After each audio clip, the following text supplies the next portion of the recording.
আপনি যে এয়ারপোর্টে একটা ব্যাগ লয়ে এলেন, কামটা কি ঠিক হয়েছে? এই লোক এয়ারপোর্টে সব ব্যাগ লয়ে এলেছে, কামটা কি ঠিক হয়েছে বলেন? সব এয়ারপোর্টে সামান। এখানে কি আছে ভিতরে না আছে কেউই বলতে পারে না, যার ভাগ্য থাকে আর কি তাই সে পাবে কিছু একটা, এই আর কি। সবগুলো এগুলো এয়ারপোর্টের, যার যার লাগবে, কারো যদি লাগে অবশ্যই যোগাযোগ করবেন। বাকিটা নসিব আর কি।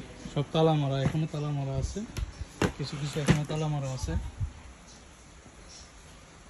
জানি না কার কত জরুরি, কত কিছু আছে এখন তালা মারা আছে। এগুলো এখন এখানে রডে বিক্রি করা হবে আর কি, অকশনের মতো। এই তো তালা মারা, এই যে উনি ঠকাচ্ছে। পাইছেন আপনার ব্যাগটা কি পাইছেন? উনি একটা ব্যাগ হারাইছে অনেকদিন আগে, প্রায় 2016-17 হারাইছে, এটা এখন ঠকাইতে এসে। দেখা যাক আমরা পাই কিনা, আর বাকিটা নসিব আর কি।